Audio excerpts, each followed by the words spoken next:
बिस्मिल्लाहिर्रहमानिर्रहीम। अस्सलाम अलैकुम। रूहानी टोटके टीवी में आपको खुश आमदीद। हम आज आपके साथ एक नया रूहानी टोटका शेयर करने जा रहे हैं। पसीने की बदबू के असबाब और बचने के आसान तरीक़े। सीने की बदबू अक्सर अफराद को मुआशरे में शदीद शर्मिंदगी से दो चार कर सकती है, मगर पसीने का आना सेहत के लिए भी ज़रूरी है। गर्मी के मौसम में जिस्म को ठंडक पहुंचाने के लिए कुदरत ने हमारे जिस्म में एक कुदरती निज़ाम मुरतब किया है, जिसके तहत बैरूनी दर्जा हरारत के बढ़ने की सूरत में जिस्म में मौजूद पसीना पैदा करने वाले ग्लैंड पसीना पैदा करके जिस्म के मसामों से बाहर खारिज करता है, जिससे जिस्म को ठंडक मिलती है और गर्मी का मुकाबला करने की ताकत मिलती। एक गर्मी के मौसम में पसीने की बदबू की वजूहात। ये बात बहुत सारे लोगों के लिए बहुत हैरत अंगेज होगी कि पसीना की कोई बो नहीं होती है और जिसमें से आने वाली बदबू दर हकीकत उन बैक्टीरिया के सबब होती है जो कि हमारी जल्द पर मौजूद होते हैं और पसीने से मिलकर पैदा करते हैं।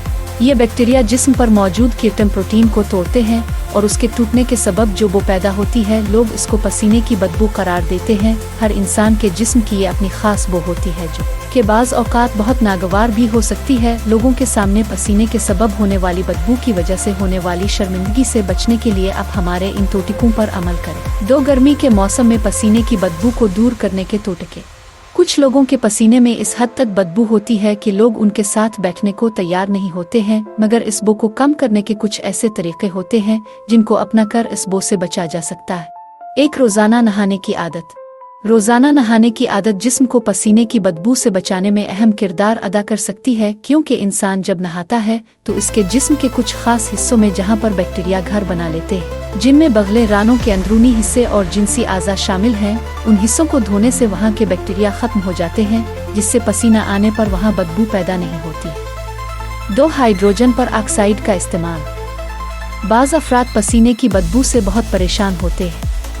बार बार नहाने के बावजूद भी उनके जिस्म से बदबू खत्म नहीं होती है। ऐसे अफराद को चाहिए कि वो हाइड्रोजन पर ऑक्साइड का इस्तेमाल करें। इसके लिए हाइड्रोजन पर ऑक्साइड के महलूल से किसी कपड़े को भिगो लें।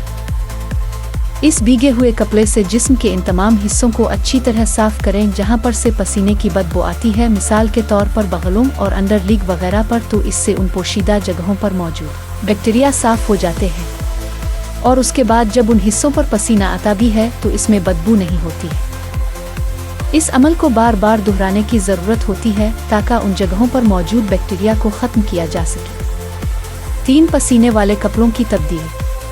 अक्सर औक़ात वर्जिश वगैरह करने की वजह से कपड़े पसीने से भीग जाते हैं, जिनमें बैक्टीरिया पैदा हो जाते हैं। ये बैक्टीरिया कपड़ों के खुश्क होने के बाद भी बदबू का बाइस बनते हैं। इस बदबू से बचने के लिए ये तरीका लाजमी है कि ऐसे कपड़े गर्मी में पहने जाएं जो सोती हो और जिनमें हवा का दाखिला हो सके। इसके अलावा कपड़ों के पसीने में भीगने के बाद उनको फौरी तब्दील करने की आदत अपनानी चाहिए। इसके अलावा रोज़ाना धुले हुए कपड़े पहनने से भी पसीने की बदबू को रोका जा सकता है। 4, ग़िज़ा में एहतियात।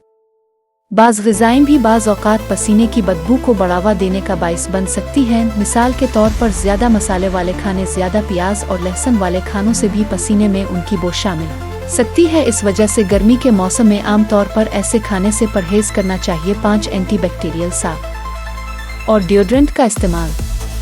नहाने के लिए एंटीबैक्टीरियल साबुन का इस्तेमाल और नहाने के बाद डिओड्रेंट का इस्तेमाल अगरचे आर्जी तौर पर पसीने की बदबू को रोक सकता है, मगर इसका मुस्तकिल इस्तेमाल इस हवाले से मुफीद साबित हो सकता है कि इससे पसीने की नागवार बो का सिलसिला न सिर्फ रुक जाता है, बल्कि इससे एक खुशगवार खुशबू जिस्म का हिस्सा बन जाती है। 6, डॉक्टर से रुजू करना। बाज़ अफराद ज़्यादा पसीना आने की बीमारी में भी मुब्तला होते हैं। इस बीमारी को हाइपर हाइड्रोसिस कहा जाता है। इस बीमारी के शिकार अफराद को बहुत ज़्यादा पसीना आता है, जिसकी वजह से बैक्टीरिया की नमू बहुत बढ़ जाती है। इस वजह से पसीने की ज़्यादती की वजह से बदबू रोकने की हर तदबीर नाकाम साबित हो जाती है। अगर आपको हमारा टोटका पसंद आलिफ हो तो लाइक और सब्सक्राइब करना ना भूलिएगा और कमेंट्स में ये ज़रूर बताइएगा कि आपको इससे कितना फ़ायदा पहुँचा।